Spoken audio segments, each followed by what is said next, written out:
Welcome to the Filmmaker Mixer Podcast, the podcast by filmmakers for filmmakers. My name is Andrew, and I'm joined alongside my co-host Jeff, as always. Jeff and I are writers and directors and passionate about the art of storytelling.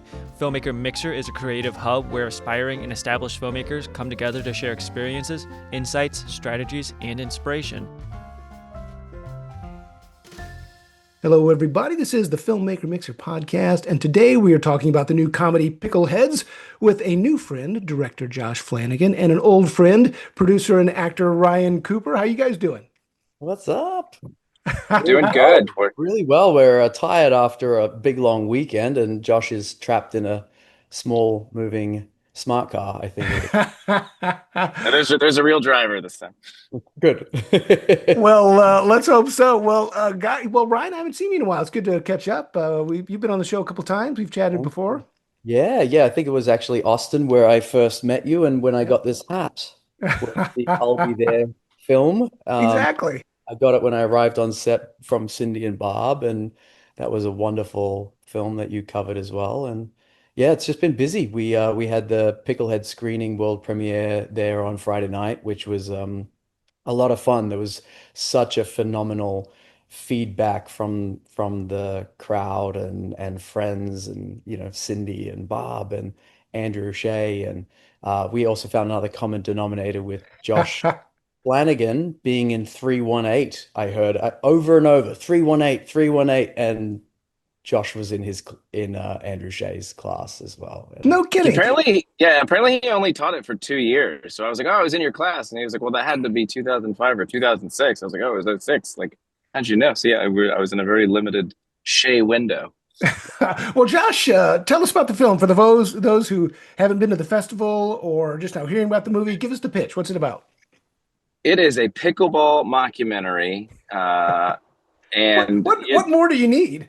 That's basically it. I mean, it's about a disgraced ping pong player has kind of a really public falling down and kind of finds his second wind in a local pickleball, specifically Austin, Texas pickleball in our film, which is also where we shot the movie last fall. And how did you and Ryan connect? I've known Ryan for let's see, eight. What's my math on this? 8 years, I think. So I used to work in Austin at a company called Rooster Teeth, and they did a bunch of live action production. I was one of their main creatives, and I had a TV show here called Day 5 that was an apocalyptic drama, and Ryan was one of the leads on our second season in 2017. Yeah, Katie Folger was in there, right? Katie Folger. And did you work with Zane Rutledge on any of those animated projects? Do you remember Zane? He was at Rooster Teeth for a while. I don't know offhand. I didn't dabble too much with like RBB and Ruby and all that stuff. They were Gotcha. we all sort of knew each other, but at one point, once Rooster Teeth, went under like Warner Brothers, there were 400 or 500 people working there, so it was quite a beast. Yeah. Zane was on Ruby, I think, and he and I have worked together a bunch. But so what's your background, Josh? How'd you get interested in filmmaking? Did it happen as a kid, or? Yeah, I was. It's funny. I always thought I was going to go into video games, and then I got a camcorder for Christmas. My senior year in high school, basically, because we were poor. We don't have, we never had a camera growing up, and I made like a short film that night, and I was like, this is it. I'm in. And then I went to the Army for a few years, and then ended up at UT. And then stayed in Austin. That's kind of how I fell in with Rooster Teeth eventually too. And Ryan, you've done several projects in Austin. You're sort of a Austinite by default, almost. You've done almost. Australia has some of the letters of like Austin. But yeah, no, that was how I met Josh. That's how I was introduced to Austin. That was my first landing and a wonderful show, and it was so cool to, work with Josh and then get to bring him back into Pickleheads and then to have another one in the shoot ready to go, or at least one. I think this is the fifth project. This one, Pickleheads, is 5. That you've done here? Yeah. Nice. One was slightly out of Austin, Waco, so just stone's throw away. But Austin's been good to me. I feel like it's my second home, and I feel like that salt of the earth of humanity that is, let's work hard, let's not expect too much of, there's a little bit of a, I need all the bells and whistles on the coastals sometimes, Sure. Yeah. Well, speaking of Australia, I got to give a shout out to my cousins Christabel and Sam. They live in a little small town outside of Sydney. I haven't been over there in a while, but I'm overdue. But you're from New Zealand Which originally, right? which which direction? I'm Australian. I have a passport, Australian passport, but lived in New Zealand 8 years. Oh, Born in yeah, okay. Papua New Guinea, Brisbane for 5 years, 6 years Vanuatu. I'm a Wow. blend. Yeah. They're in a little town called Young. I think it's like the cherry capital or something. I don't know. Okay. They're yeah. I don't know young so much, but when we would go back to Australia, it was mostly south of Sydney, Cronulla, Right, by right. the beach. Austin's got a good laid back vibe. It's a good deep. They're good deep cruise. The people are cool. How do you compare the two? Well, honestly, the projects I've done here have been studios or networks. Gotcha. So very, very different. There's some more indie stuff here, but I feel like the indie scene down there is very strong. The quality that's coming out of Austin and the talent down there is fantastic. And the collaborative nature. I think that's what's really, really cool. The volume of permits, things like that you need, and the number of trailers that have to be parked, and the 4 days ahead of time scheduling and saying no parking here, and then the 150,000 tourists walking past saying, "What are you filming?" So Exactly. um, it's definitely a different beast, and it definitely has the grassroots texture down there. Um, yeah. Well, Josh, I want to pivot over to you for a second. How did you get involved with this particular project? Because you weren't a writer. It was written by a buddy of yours, or how did the whole thing develop? Yeah, I mean, you're looking at the guy who got me involved, right? His Oh, beautiful model okay. face, Ryan. What a profile? And it's, I mean, that's all it took. One look and one listening to that accent, and I said, I'm in. But no, yeah, Ryan. I mean, maybe either of you to tell Ryan, because I think it's more from your side how it kind of came together. Well, can I share a little bit of the background with 60D as well? Things there. Sure. Yeah, so Josh has this beautiful script about his father, and it's a true story, and it's I read it, it broke my heart. I cried and laughed from page one. And we'd gone out to some very big talent for a while, and it was just finding that there was like a little bit of a sticky point with some of, getting the material to prove like Josh being as talented as he is. And so we were struggling there on that front. But then when Jared sent me his first script of Pickleheads, we were working it, and we realized we needed a gun to come in and really revamp the script in 10 days. And yeah, So we gave Josh tons of time to so revamp. did you already had a start date? Yes, there was a little bit, Yeah, yeah, yeah, a little bit of Wow.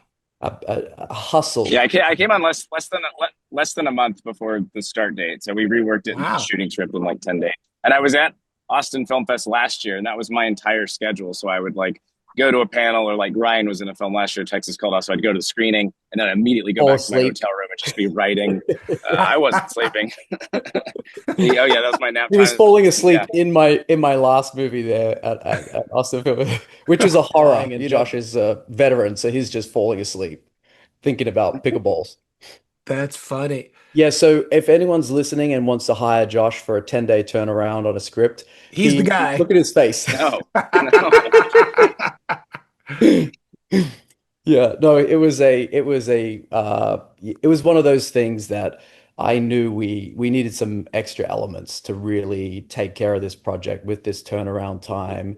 And the person that I thought is the man for that, and that blend of comedy but heartfelt, is Josh. And then try to think ahead as a producer, it's like, well, what things do you set up in the future for the next project, like the one we were working on with Josh, it's these big names are going, well, this would be his first feature. And it's like, yeah, it's his first feature, but he's done 45,000 hours of creation. And, so it's this kind of interesting hat to sort of wear and go, how do you support something in the future, but also support something now for a talent, but also where do they want to go? And I think it's just really about finding just listening to what people want and then also, giving them a little push in like Josh. I was like, please, Josh, please.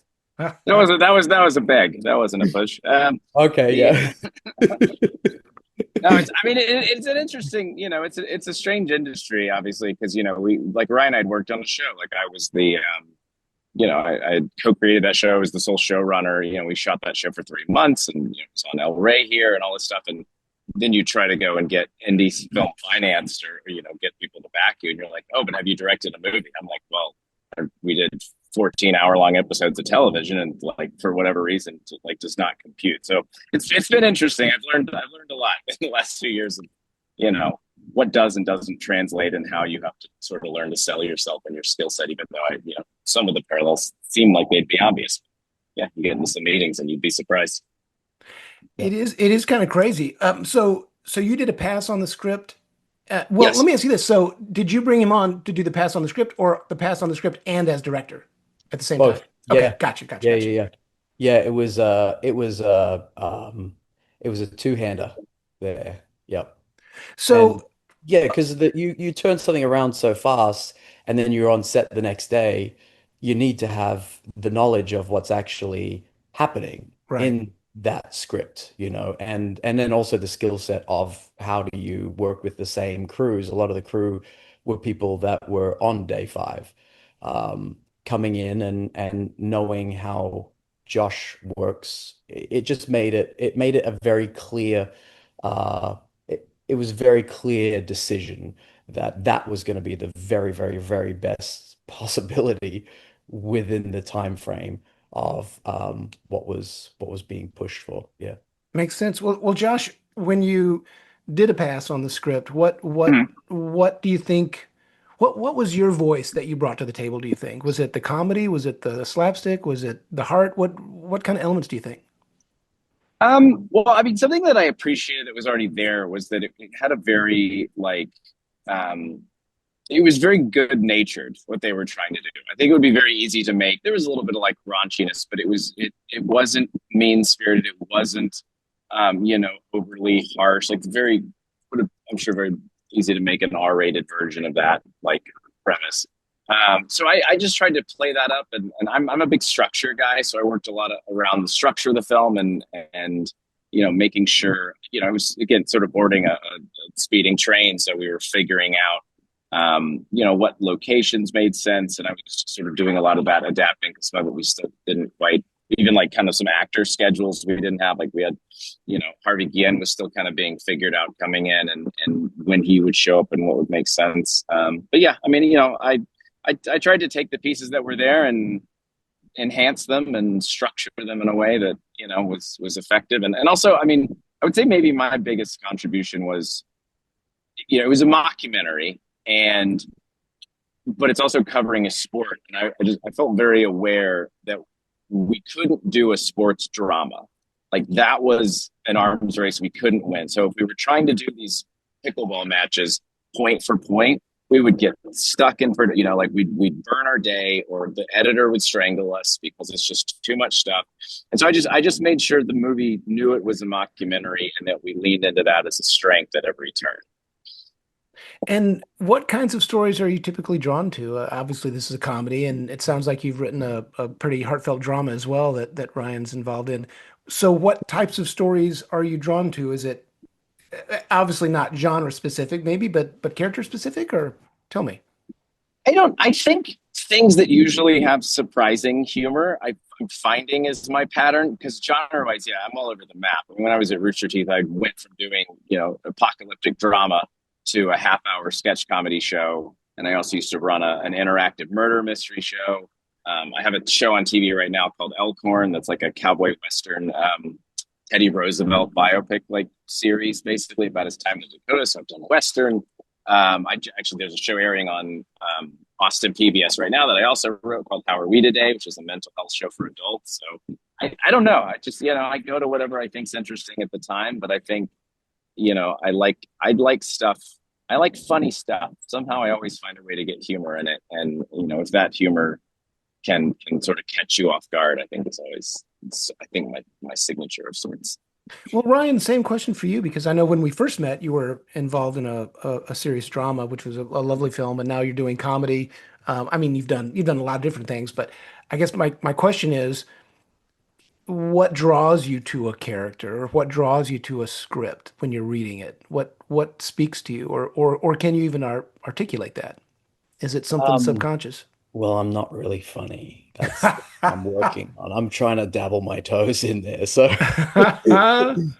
that's part of getting to spend no, I think it's more of on the producing side, to me, there's like a business angle. One is like sort of economics and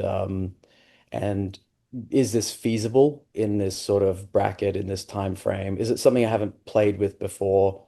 I do like to explore something new in myself, and I think the last few films have sort of done that. I'll Be There being that sort of what's it like to be powerless and face death with a small child who I'm a dad, so that was beautiful. Texas Colt House was how do you approach a religious a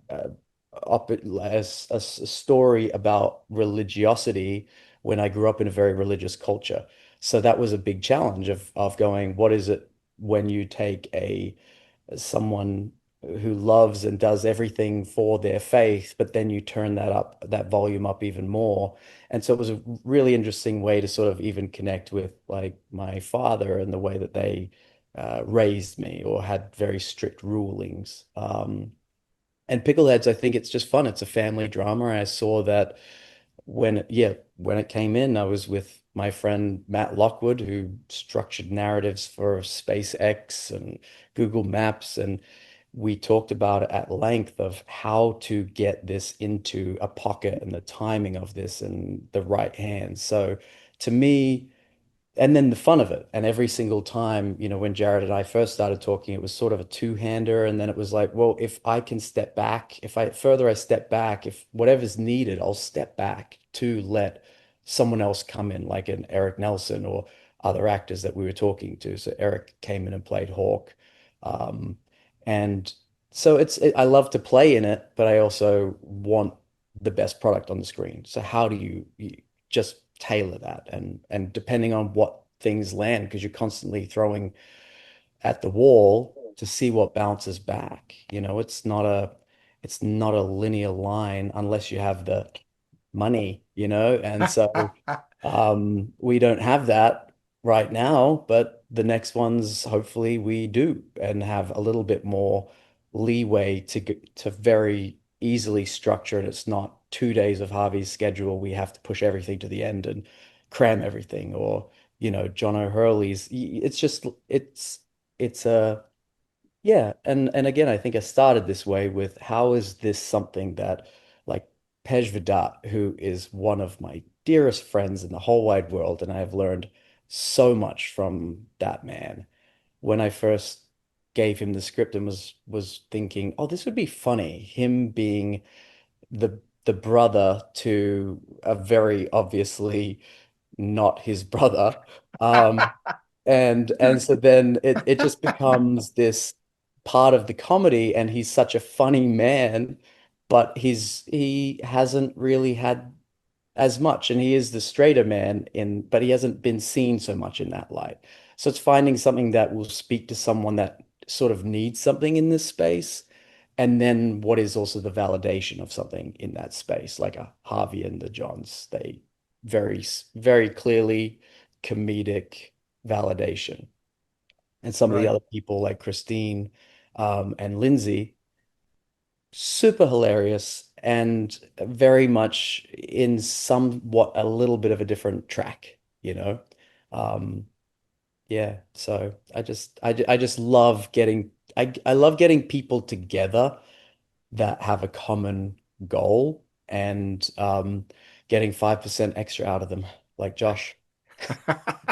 Well, Josh, Austin is Writers Festival, so I'm curious to kind of jump a little more into your writing style. Sure. You said you're very structure based. So when you come up with a new idea, say, Mhm. um, are you character first or plot first? I am the worst. I am plot first. I'm the thing they tell you not to do. I will tell you when people often read my first drafts, they'll go, your plot's great. It is dragging your characters along. Like you need to go back and get them in the game. But it's something I'm aware of. So I mean, it depends on the script. But yeah, I mean, I tend to get excited about an idea. I'm a very like premise person, and I try to make everything flow from that premise. And there's sometimes you get. A character that just like is the premise and you go great. So like for example, my friend Zach Anner and I, who's in Pickleheads, he plays Michael Jordan, Mhm. um and Michael C. Jordan. who's great. That was a great bit. That was really good. Yeah, That was really good. he's great. So I've known Zach for 20 years. He and I are writing, so he and I won a writing fellowship this summer with Inevitable Foundation, which is like a it's great because there's a lot of writing fellowships out there, but this one is like a mid-career one. Most are trying to kind of break people in, and we won it with this script that we're rewriting now under Graham Yost, which is very cool. But it's about an assassin with cerebral palsy, but he's in a wheelchair. But it's like it's a straight action film. It plays the premise straight. The characters are funny, but it's not over the top. It's not people. He's not like ramping off rooftops in his wheelchair or something crazy. But it's like, how would a dude right now be out there in the world doing this? And so with something like that, it's a really easy place to write character from because the character is the premise. You go, it's an assassin movie, but the guy's in a wheelchair with cerebral palsy. And then there's other things, where I think I struggle more, where it's like I'm really excited about, this premise or that, but there's not innately like you could kind of put in whatever character you want, like the character is not baked in. So yeah, I tend to get excited about premises and do a bunch of research and comps, and then and somewhere along the way, I find my characters. So, Makes sense. Makes sense. Well, yeah. Ryan, I want to pivot back to you one more time. Um, I know you also produce. I'm curious if the stories you're drawn to as a producer are sometimes different than the stories you're drawn to as a writer, not a writer, as an actor. Um, does that ever happen, or is Um, there a difference? not really. I think that I think maybe the thing that I sort of skimmed past on the first time with the question was, does it feel right? Does it feel authentic? Because I have seen many wonderful shows that I think, what a great structure, right? This is happening. Then we need that emotional connective beat with uh, the leads, but they're kind of dark characters. And then we go, but the that emotional beat, the language is very juttery. It's not quite, it's very on the nose. So I feel like I think you just have to kind of, if as a producer, it's the hat of going, how do you sort of like ask to change things in a way that will make it better because you can sense it's sort of on the nose. It's just hitting that structural beat. In a character sense, it's then how do I make this real in the moment? So I like that if I feel that the journey is going on it, even if I don't know, but I can at least hear this voice, then I'm in. I don't want to have, I don't want to have the same movie in my future over and over and over. I Right. really do want to dabble, and I think that's something to me is the most exciting part of this is that you do get to tell stories, and every single story that I get to play in, I learn so much. And that is such a beautiful gift of this creative world. Absolutely. Well, guys, before we wrap up, Josh, tell people how they can follow the film, follow your career, and we'll get you as well, Ryan. But how for people interested in the movie, how do they find it? How do they check it out? You got a social media account, or what do you got? Yes, right now I think it's at Pickleheads Movie on Instagram and Facebook, I think, and I'm on all the socials as at Josh the Flanagan. I'm sure. I think we have a website too. I think it might be pickleheadsmovie.com. I think you can get there from the Instagram. We're just beginning our distribution journey, so can't tell you where to watch it just yet. But hopefully soon that'll be our entire fall season of doing the dance to get this movie out there to everybody. And Ryan, how do folks follow your career? I know you got a big Instagram account. Yeah, it's not so big, but it's a reasonable size. It's Mr. Ryan Cooper on Instagram. So it's like Toy Story. It's Mr. Potato Head to you. People think it's oh, you think you're cool. No, it's Potato Head. Yeah, and then Flew the Coop Productions, and that's where I'm putting up the filmmaking stuff and the producing side of things, and then at Mr. Ryan Cooper is me personally. Thank Awesome. you so much for having us and making the time. I know you're very busy as well, and to get us in, I No, I really appreciate. appreciate it. It's really I Yeah, always thank lovely you. to I was chat with happy you. to. No, I appreciate that. Always happy to chat with you guys. And don't hang up. I'm going to wrap up this interview, but I want to just say thank you again for coming on the show. But guys, have fun at the festival. I know there's just a few days left, but have fun and travel safe Yeah, when you head out. have fun there tonight, Josh. I'm sorry I can't be there, but have the best time. Oh, and if anyone's looking for a rewriter, Josh Flanagan. All right. All right, you guys. Timeline negotiable. Yeah. Timeline does not matter. Yeah.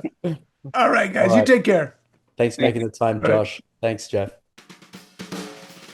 Thank you for listening to the Filmmaker Mixer podcast, a podcast created and hosted by filmmakers Jeff Stolen and Andrew Lamping, and produced by Melody Lopez. Our theme song was composed by Stephen D. Bennett. Make sure to follow or subscribe on whatever platform you're listening to us on, and stay tuned for future episodes.